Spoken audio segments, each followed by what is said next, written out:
You're watching Pulse for the 13th of August, and it's time for some StarCraft news. In this week's episode, we take a look at some disturbing news. It seems like GomTV's website was compromised and some user information was leaked. Then, the usual tournament and event news including GSL, MLG and Blizzard Battle.net Invitational updates, an interesting multitasking trainer for StarCraft II, a few pieces of YellOw related news, and more. Let's get started.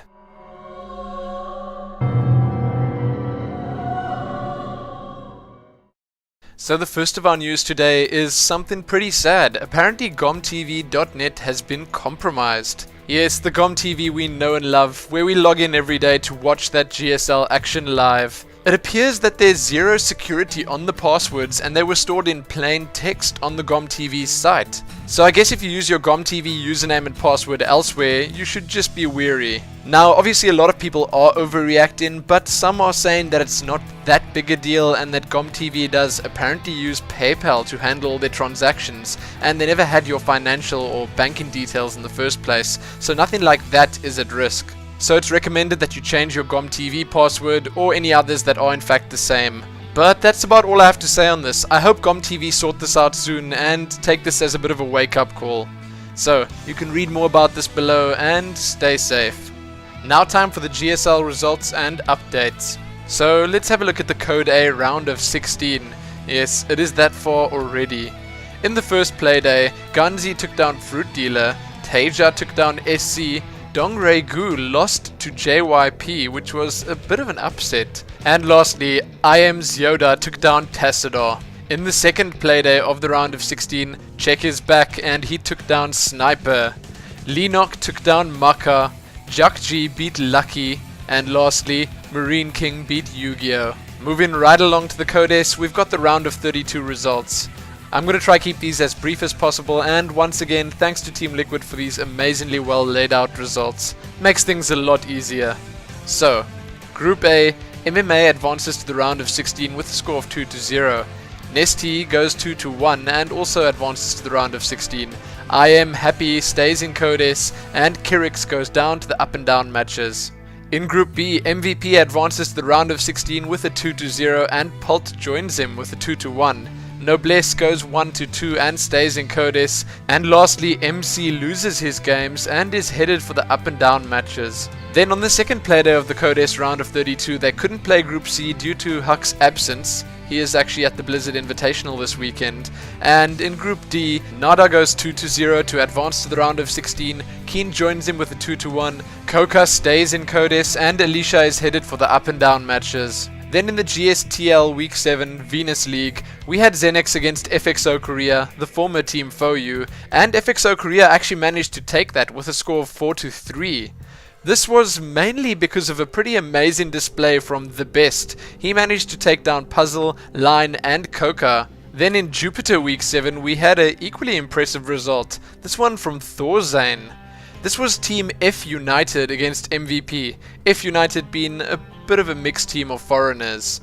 F United took MVP down with a score of 4-3, once again mainly because of another 3-kill streak by one of the players, as I mentioned, Thorzane, against Nelza, Guinea Pig and Noblesse. That's it for the results. In the GSL extras, you can have a look at StarTale's new logo. Yes, that is something special. And it seems like Mole Trap is back, long term. Now let's have a look at some MLG updates.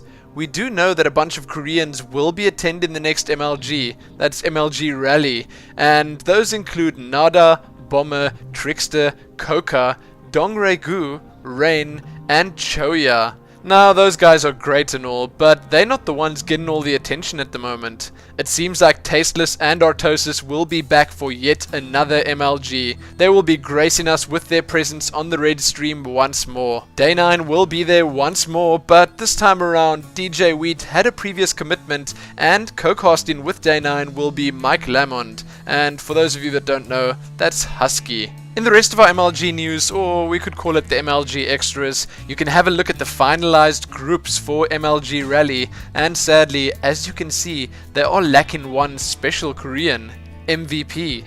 Yes, he did in fact win the last MLG, but he had to decline his invitation to this one. Then, last up, you can also have a look at a pretty cool recap video of MLG Anaheim. All that said, I'm pretty sure MLG Rally is gonna be amazing. The only sad part is, it's a whole 2 weeks away. As you all probably already know, 8 top North American StarCraft II players have been invited to participate in the 2011 North American BattleNet Invitational. These guys are fighting for a lot of prize money and a shot to represent their region at the global BattleNet Invitational at BlizzCon 2011. That does sound good. Now, because the event is actually happening this very weekend, I won't be able to give you any results right now, but I can point you towards the stream so you can enjoy it for yourself. You can also find a link to the brackets below. Well worth checking out, as there are some really big names playing there. So enjoy the soothing sounds of Day 9 and JP, and check back here next week for those results. It's going to be interesting to see who will be joining Major, Rhett and Naniwa at the Global Invitational at BlizzCon. And yes, if you missed it, you can read about the Latin American BattleNet Invitational and the European BattleNet Invitational below too. Now let's have a look at the tournament and event smalls. First up in the smalls, you can read how the Koreans have actually withdrawn from the NASL. You can check out the final StarCraft II groups for Gamescom, now with more MC, Huck, Puma and Killer. Then the first DreamHack Valencia invites are out. Those would be Huck and Naniwa. Marine King has won the 2011 CPL Invitational. The ESL Global Challenge is set to visit Brazil. You can read a few EG Masters Cup updates. You can have a look at the World Cyber Games Korea National Finals groups, which are looking pretty insane, some of them much tougher than the GSL groups of this season. Then check out TL Attack Episode 8 featuring White Raw, a Grubby vs TLO show match in StarCraft II and Warcraft 3, and lastly read about the MSI Pro Cup by Millennium. First up in our community news, we have Darglines or Darglines Multitasking Trainer. This is just a preview of a custom map that Darglane set up to help you with your multitasking in StarCraft II. Yes, the title was pretty self-explanatory, but having a look at this video, it just seems totally insane. I'm not even sure how he does all of this. It's clear that he has been practicing quite a bit, but all the stuff that he makes you practice actually does make sense. If you're a Terran player, this is something you definitely want to check out. The map does pretty much everything. You have to prevent yourself from being supply capped, build SCVs, combative units, scan, spot for drops, do your own drops, move your main force around, EMP your enemy's forces, and much more. Yes, I said it was crazy, but have a look at the video. It's well worth checking out, if only just to see Dargline's amazing multitasking. The only thing left to say is I sure hope he finishes this map and gets it out there on BattleNet soon. Next up, in a pretty quick mention, TeamLiquid have continued their role and added yet another player to their lineup. This time around, they add Korean player Songhyung Hero Deok. Apparently this addition has been coming for many months. If you weren't aware, Hero was part of Team OGS before. OGS and TeamLiquid do share a practice house in Korea, so they are pretty tight like that. So congratulations to both TeamLiquid and Hero. It's great to see TeamLiquid expanding as they are. You can read a lot more about this and get to know Liquid Hero a little better below.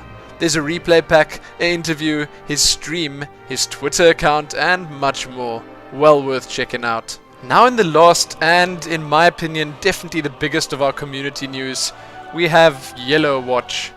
Yes, we've had Destiny Watch before, I think we've had Boxer Watch before, but this time the focus is on the Stormzerg himself. ComTV have launched a new show of sorts called Project A, and the star of that show is in fact YellOw. It's going to be running from August the 12th till September the 10th. And this will follow YellOw's 7 weeks of training for the GSL October Code A qualifiers. The show will be broadcasted every Friday after the GSTL Venus League, and the VODs will be available for free with English subtitles. Sounds like a good deal to me. There are so many things good about this. I mean, firstly, YellOw is a legend, and seeing him play in absolutely any form would be amazing. But it's also great to see someone start off from the bottom. As we heard during his show match versus Boxer, he was in fact only in Gold League. Now sure, the Korean Gold League is not quite the same as everyone else's, but still, presumably he'll be playing from Gold League all the way up to Masters. and we're going to be seeing all of it. Apparently YellOw's going to be coached by someone, and I'm assuming that someone's going to be pretty good at StarCraft II. They haven't yet announced who this mystery person is. Anyway, you can read more about that below and find a link to the first episode, but that's not the end of this yet. There's more YellOw news.